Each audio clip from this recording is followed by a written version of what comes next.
तो देखिए, सिफोरोक्सीम एक second generation cephalosporin antibiotic medicine है जिसका उपयोग बैक्टीरियल इन्फेक्शन को ठीक करने के लिए किया जाता है।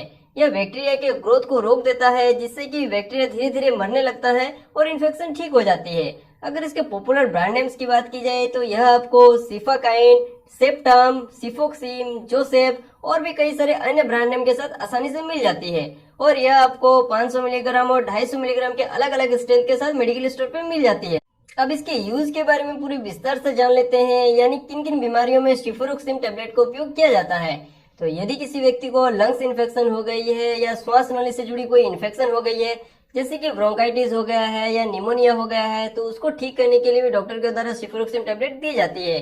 यदि किसी व्यक्ति को स्किन इन्फेक्शन हो गई है जिसकी वजह से उन्हें स्किन पर रेडनेस हो गया है, स्वेलिंग हो गई है, यानी सूजन आ गई है या फिर दर्द रहती है, तो उसको ठीक करने के लिए भी डॉक्टर के द्वारा सिफोरोक्सिम टेबलेट प्रिस्क्राइब की जाती है। इसके अलावा यदि किसी व्यक्ति का सर्जरी हुई है, कोई ऑपरेशन हुआ है और उसके बाद उनके स्टिचेस में कोई इन्फेक्शन हो गई है, घाव में इन्फेक्शन हो गया है, तो उसके ट्रीटमेंट के लिए भी डॉक्टर के द्वारा सिफोरोक्सिम टेबलेट दी जाती है। साथ ही साथ सिफोरोक्सिम टेबलेट का उपयोग यूरिनरी ट्रैक्ट इन्फेक्शन और सेक्सुअल ट्रांसमिटेड डिजीज जैसे कि गोनोरिया, जिसमें व्यक्ति के पेशाब में जलन रहता है, पेशाब में दर्द रहता है, उसके ट्रीटमेंट में भी सिफोरोक्सिम टेबलेट डॉक्टर के द्वारा दी जाती है।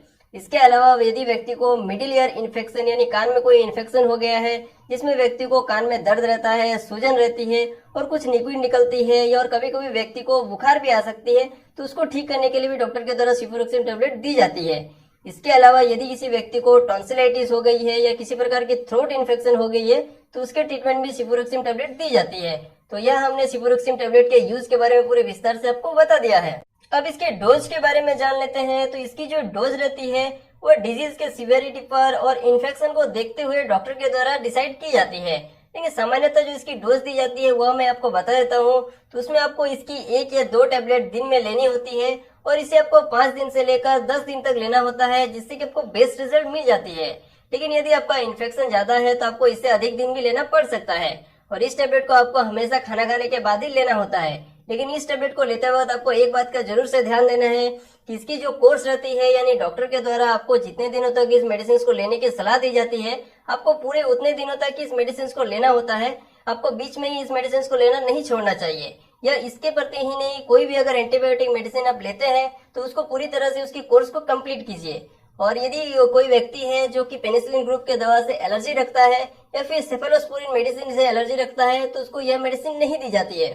अब अंत में इसके साइड इफेक्ट्स के बारे में जान लेते हैं। तो सामान्यतः इस टेबलेट को लेने से जो साइड इफेक्ट्स हो सकते हैं उसके बारे में आपको बता देता हूँ। तो व्यक्ति को नोजिया वॉमिटिंग हो सकती है, व्यक्ति को डायरिया हो सकती है और व्यक्ति को स्टमक पेन यानी पेट में दर्द हो सकती है।